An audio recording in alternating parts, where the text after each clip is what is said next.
Assalamualaikum warahmatullahi wabarakatuh.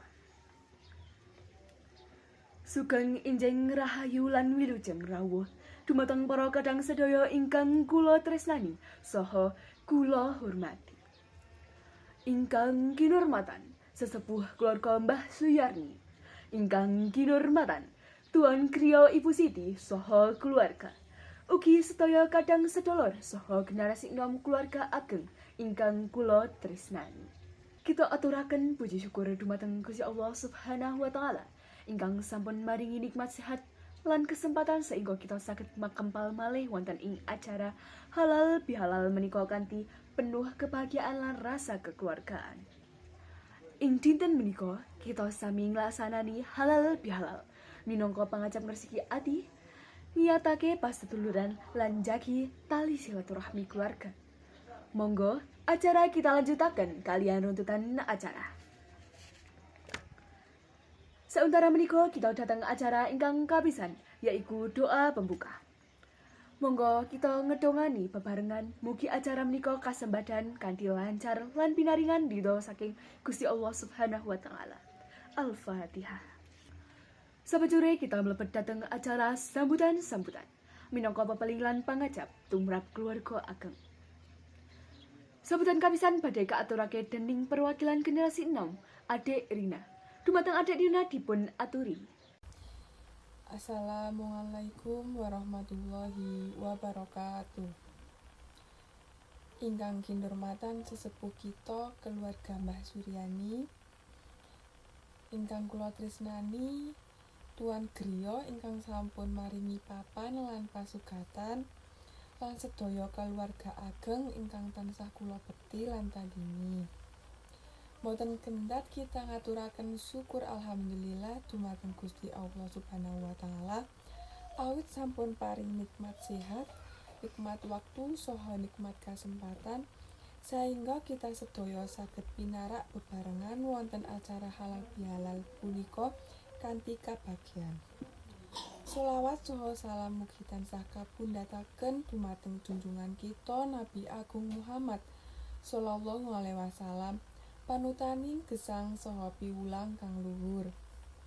Kula pribadi minangka generasi elit nyuwun agunging pangapunten menawi wonten lepat, klentu utawi kekirangan tumrap sedaya para sesepuh, para pinitua lan kaluwarga ageng. Mugi ing momen sawal punika kita saged bebarengan ngresiki ati nguwataken kapaseduluran lan nguri-nguri budaya silaturahmi ing kaluwarga. Mugi Gusti Allah tansah paring berkah, karukunan lan katentreman dhateng kaluwarga kita sedaya. Cekap semanten saking kawula bilih wonten kirang langkungipun kula nyuwun agung pangapunten. Wassalamualaikum warahmatullahi wabarakatuh. Matur nuwun sanget dumateng Adik Rina. Mugi semangat generasi enom saged dadosaken paseduluran tansah guyub rukun lan lestari. Sabanjure sambutan badhe kaaturaken dening Tuan Griya Ibu Siti ingkang sampun nyawisaken papan lan pasugatan kagem kita sedaya. Dumateng Ibu Siti dipun aturi. Assalamualaikum warahmatullahi wabarakatuh.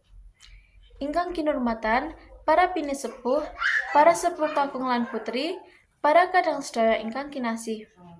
Kula ngaturaken puji syukur dumateng Gusti Allah Subhanahu wa taala ingkang sampun maringi nikmat sehat lan umur panjang sehingga kita sedaya saged makempal malih wonten ing acara halal bihalal kanthi tentrem lan kabingahan.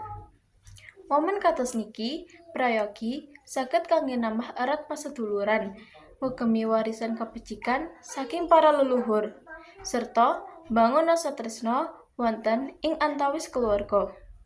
Kula, Siti, minangka putri sepuh ing keluarga niki nyuwun agunging pangapunten menawi wonten kekirangan sajrone nyawisaken panggenan, dhaharan utawi panyambutan. Ugi nyuwun pangapunten pribadi menawi nate tumindak utawa ngendika ingkang kirang kersa wonten ing sabelating keluarga. Mugi Acara halal bihalal niki dadosaken kita luwih rukun, tansah eling dhateng ajaran becik lan diparingi berkah kalian Gusti Allah. Matur nuwun sangat dumateng panjenengan sedaya ingkang sampun kersa rawuh. Wassalamualaikum warahmatullahi wabarakatuh. Samujure badhe kita presani sambutan saking sesepuh keluarga Mbah Suyarni ingkang kita tresnani lan kita ajeni. Dumateng Mbah Suyarni kaparingi wekdal. Assalamualaikum warahmatullahi wabarakatuh. Kula Mbah Suryani minangka sesepuh nyuwun ngapunten ugi nyuwun pangapunten menawi nate damel kirang remen ing antarane panjenengan. Kula remen sanget ndeleng sedaya kadang saged kumpul kados dinten punika. Mugi kekancan tresna lan paseduluran saged dipun jaga. Aja nganti kelangan rasa tulus antar kadang piyambak. Mugi kita tansah diparingi sehat, rejeki lan rukun selawase.